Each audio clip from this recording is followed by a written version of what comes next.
In January in the Appalachian hollers, with snow on the ground and the temperature in the single digits, a mountain family's chickens kept laying eggs.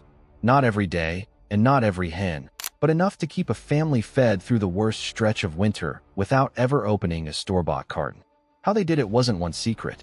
It was a half-dozen small things, done together, that the hill folks had worked out over generations.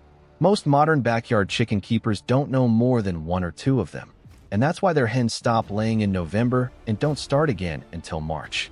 Here's the Lost Mountain method for keeping chickens laying through the hardest winter: the real biology, the coop design, the feed strategy, and the one honest caveat about what you're asking the bird to do. First, the biology, because none of this makes sense without it. Egg laying in chickens is triggered primarily by daylight hours. A hen's reproductive system is regulated by light entering her eye and stimulating the pituitary gland, which in turn drives ovulation. When the daylight drops below roughly 12 to 14 hours a day, laying slows or stops. This is the bird's built-in seasonal rhythm. In a wild bird's life, it makes no sense to lay eggs in deep winter when there's no food and the chicks would die. So the chicken slows down or stops entirely as the days get short.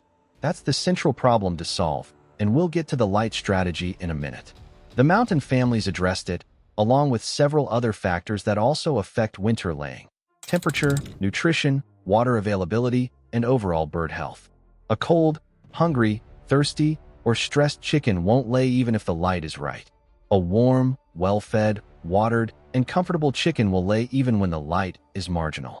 The hill folks understood that you couldn't fix one variable and expect the bird to perform. You had to get all the variables right at once. The first job was the coop itself. A traditional mountain chicken coop was small, well-built, and sited carefully. It faced south or southeast to catch the winter sun and was tucked against a hillside, a barn wall, or a stand of trees on its north side for wind protection. The walls were tight enough to break the wind, but had a small amount of high ventilation to let moisture out. Chickens generate a lot of water vapor through their breathing and their droppings, and a sealed coop turns into a sodden, frosty, ammonia-filled mess fast. The interior was simple: a roost set higher than the floor, where the birds slept at night and where their body heat could keep them warmer than the surrounding air. Nesting boxes, dark and quiet, off to one side. A floor covered in deep bedding. And this is the part most modern coops get wrong. The deep litter method was the mountain way of managing coop floors through winter, and it does more than people realize. The basic idea: instead of cleaning the coop floor weekly, you add fresh bedding, straw, wood shavings, dried leaves, whatever's available, on top of the existing layer regularly through the winter. The accumulated bedding, mixed with the chicken droppings, begins to compost in place. That composting generates real, measurable heat, sometimes raising the floor temperature 10 to 15 degrees above ambient. It absorbs ammonia from the droppings, keeping the coop air healthier, and it gives the birds a place to dust bathe and scratch through the worst weeks of winter. A properly managed deep litter coop, by midwinter, has 6 to 12 inches of warm, slowly composting bedding on the floor. The birds love it. The coop smells better, not worse, because the composting process consumes the ammonia. And in spring, the whole thing gets cleaned out and turned into garden compost, another job done by the same system. If this is the kind of mountain knowledge you want more of, our free Appalachian Almanac goes out every Sunday. One real method, sourced and tested, in your inbox.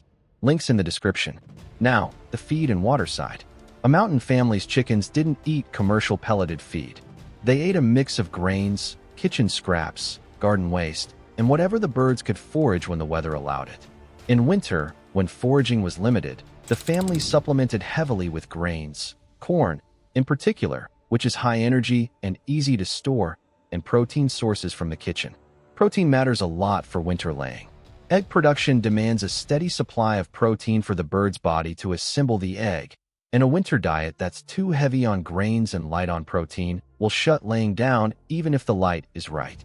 The mountain families fed kitchen scraps generously: meat trimmings, dairy leftovers, fish scraps where they had them, and many kept a pot of cracked corn and bone meal mix going for the chickens specifically.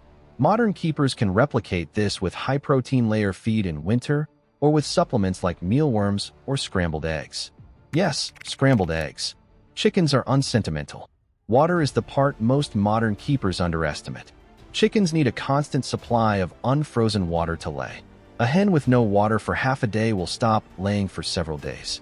In the hollers, this meant carrying warm water to the coop several times a day in deep winter, breaking ice when needed, and keeping a heated water running when electricity was available later in the century. The mountain families who let the water freeze got no eggs. Now, the light strategy, which is the most controversial piece of this, and where the modern caveat lives. To keep hens laying through a typical Appalachian winter, the mountain families used what light they had, a south-facing coop, a clear window where possible, and accepted that production would slow somewhat. Some birds kept laying through the worst of winter with adequate housing, feed, and water. Others stopped for a few weeks during the darkest stretch around the solstice. The family wasn't typically forcing year-round production. They were maintaining decent winter laying with good husbandry, then welcoming the spring increase when it came. Modern commercial operations supplement light, providing 14 to 16 hours of artificial light per day to keep hens laying steadily through winter. Many backyard keepers do the same with a low-wattage bulb on a timer in the coop. This works. The birds lay through winter much more reliably with supplemented light. The honest caveat: a hen that lays year-round, every year, has a shorter productive life than a hen that gets the natural winter rest the season provides. The mountain family's hens often kept laying productively for 4 or 5 years. Heavily light-supplemented commercial hens are often spent in 2. The natural rhythm includes a slowdown for a reason, and pushing through it has a cost. What the mountain families did was a middle path. Good winter housing, abundant feed, unfrozen water, and the modest amount of natural light a well-sited coop got. Their hens kept producing through most of the winter, slowed during the darkest weeks, and resumed full laying when the days lengthened in February. The birds lived longer, the eggs were available enough to feed the household, and the system was sustainable across years without the bird burnout that comes from full light supplementation. If you're keeping a small flock and want winter eggs, here's the honest summary. Build the coop right, south-facing, wind-protected, tight but ventilated. Use deep litter through winter for warmth and air quality. Feed protein generously in cold weather. Never let the water freeze. Add modest supplemental light if you want to push laying through the solstice, but understand the trade-off in the bird's longevity and consider letting them take a natural winter rest as the mountain birds did. Other mountain practices that helped: keeping a few different breeds together, since some breeds, Australorps, Rhode Island Reds, Plymouth Rocks, Wyandottes, are genuinely better winter layers than others.